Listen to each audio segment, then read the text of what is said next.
Hello दोस्तों, कैसे हैं आप लोग। आशा करता हूं कि आप अच्छे होंगे। तो चलिए आज हम स्टार्ट करने वाले हैं एटॉमिक हैबिट बुक का चैप्टर नंबर 16, हर दिन अच्छी आदतें कैसे कायम रखें। तो वीडियो में आगे बढ़ने से पहले एक छोटा सा रिक्वेस्ट, अगर आप चैनल पर नए हैं तो चैनल को सब्सक्राइब और वीडियो को लाइक करें। तो चलिए हम अपना चैप्टर नंबर 16 शुरू करते हैं। एक बैंक ने 1993 में एयरफोर्ड कनाडा में 23 वर्षीय शेयर ब्रोकर ट्रेंट को नियुक्त किया। एबर्ट्सफोर्ड छोटा उपनगर था जो नजदीकी वैंकूवर की छाया में बसा हुआ था, जहां ज्यादातर बड़े व्यवसायी सौदे किए जाते थे। इसलिए किसी को उम्मीद भी नहीं थी कि अनुभवीहीन डर्समिट ज्यादा कुछ कर सकते हैं, लेकिन एक सरल दैनिक आदत की वजह से उन्होंने तेजी से तरक्की की और सबको आश्चर्यचकित कर दिया। डर्समिट हर सुबह अपनी डेस्क पर 2 जार रखते थे। एक में 120 क्लब भरी रहती थी जबकि दूसरा जार खाली रहता था। जैसे ही वे हर दिन काम करने बैठते थे, वे एक सेल्स कॉल करते थे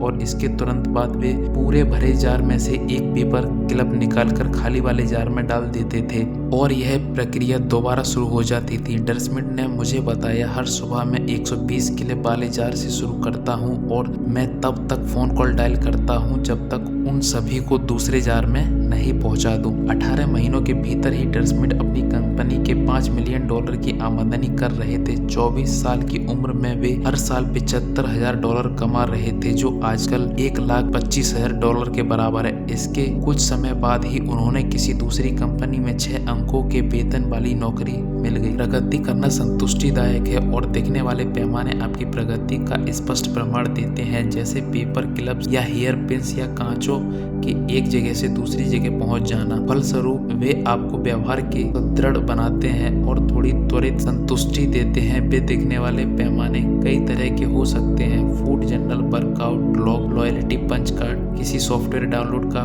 प्रोग्रेस, यहाँ तक कि किसी पुस्तक की पेज नंबर। लेकिन शायद आपकी प्रगति को नापने का सर्वश्रेष्ठ तरीका हैबिट ट्रैकर है। अपनी आदतों को मार्ग पर कैसे रखें। हैबिट ट्रैकर यह मापने का एक आसान तरीका है कि क्या आपने आदतन व्यवहार किया। सबसे बुनियादी तरीका यह है कि जिस दिन भी आप अपनी दिनचर्या को कायम रखें, कैलेंडर की उस तारीख पर क्रॉस का निशान लगा दें। मिसाल के तौर पर आप सोमवार, बुधवार और शुक्रवार को ध्यान करते हैं तो इनमें से हर तारीख पर क्रॉस या एक्स का निशान लगा दें। समय गुजरने पर कैलेंडर आपकी व्यवहार परिवर्तन के कई नियमों की पुष्टि करता है। यह एक साथ किसी व्यवहार को स्पष्ट, आकर्षक और संतुष्टिदायक बनाता है। आइए इनमें से प्रत्येक को तोड़कर देखते हैं। लाभ नंबर 1, आदत की निगरानी स्पष्ट करती है।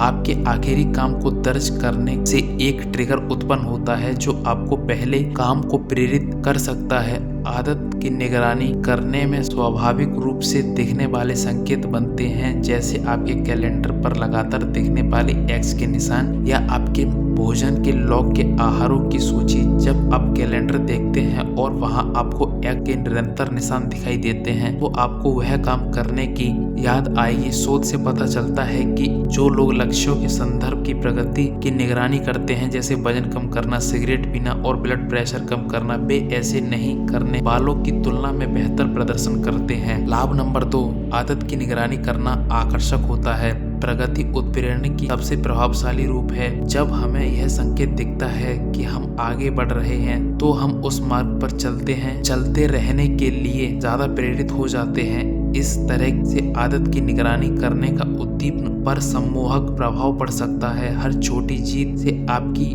इच्छा बढ़ती जाती है। लाभ नंबर 3, आदत की निगरानी करना संतुष्टिदायक होता है। यह सबसे महत्वपूर्ण लाभ है। निगरानी अपना पुरस्कार खुद बनाती है। अपनी कार्यसूची से एक चीज को काटना, अपने वर्कआउट लॉग में एक प्रविष्टि दर्ज करना या कैलेंडर पर एक एक्स का निशान लगाना संतुष्टिदायक होता है। अपने परिणामों को अपने निवेश पोर्टफोलियो के आकार में अपनी पुस्तक की पांडुलिपि की लंबाई बढ़ते देख अच्छा महसूस होता है। अगर आप यह अच्छा महसूस होता है तो आपको इसे सहन करने की ज्यादा संभावना होती है। आदत की निगरानी ज्ञान पर निगाह जमाए रखने में मदद करती है। आप परिणाम की बजाय प्रक्रिया पर ध्यान केंद्रित करते हैं। आप सिक्स पैक पाने पर ध्यान केंद्रित करते हैं। आप तो बस निरंतरता को कायम रखने की कोशिश कर रहे हैं। आप उस तरह के व्यक्ति बनने की कोशिश कर रहे हैं जो वर्कआउट को नागा नहीं करता। संक्षेप में आदत की निगरानी पहली एक दिखने वाला संकेत देती है, दूसरी आंतरिक रूप से प्रेरक करती है, तीसरी संतुष्टि महसूस कराती है। निगरानी का काम हर एक के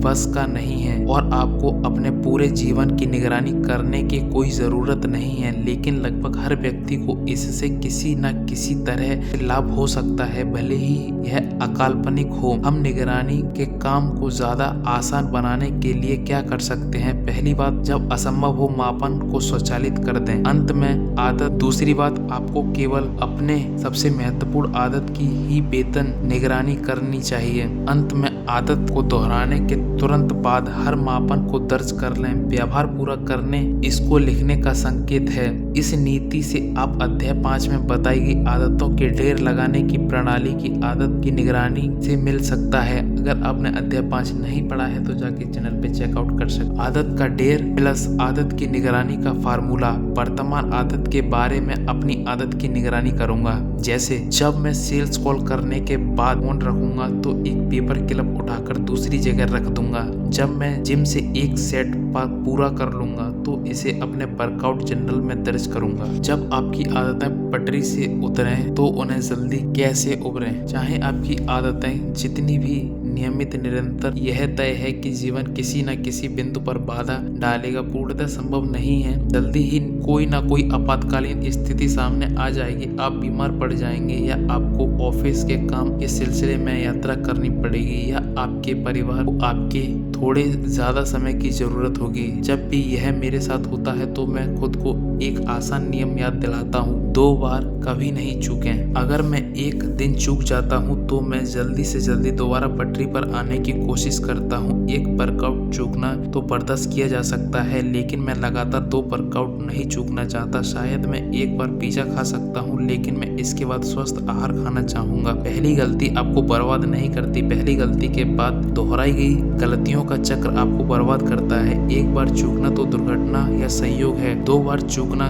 एक नई आदत की शुरुआत है। यह विजेताओं और पराजितों के बीच का फर्क होता है। एक बार का बुरा प्रदर्शन वर्कआउट या ऑफिस में पूरे दिन किसी का भी हो सकता है, लेकिन जब सफल लोग असफल होते हैं तो वे जल्दी ही सुधार कर लेते हैं। आदत का टूटने मायने नहीं रखता, बशर्ते आप इसे तेजी से दोबारा सही नहीं कर लेते। यह जानना कि किसी आदत की निगरानी कब करें और कब नहीं करें। मान लें कि आप एक रेस्तरां चला रहे हैं और आप यह जानना चाहते हैं कि क्या आपका शेफ अच्छा खाना बना रहा है। सफलता को मापने का एक तरीका इस बात की निगरानी करना है कि कितने ग्राहक हर दिन भोजन का बिल चुकाते हैं। अगर ज्यादा ग्राहक आते हैं तो भोजन अच्छा होगा, अगर कम ग्राहक आते हैं तो भोजन गड़बड़ होगा। लेकिन यह एक पैमाना दैनिक आमदनी वास्तविकता की सीमित तस्वीर ही दिखाता है। कोई व्यक्ति भोजन के बदले में पैसे दे रहा है, इसका मतलब नहीं है कि वह उसे भोजन में मजा आया होगा। इस बात की बहुत ही कम संभावना होती है कि संतुष्टि ग्राहक बिल दिए बिना ही भाग जाएं। वास्तव में अगर आप केवल आमदनी को माप रहे हैं तो हो सकता है कि भोजन की गुणवत्ता खराब हो रही है, लेकिन आप मार्केटिंग या डिस्काउंट या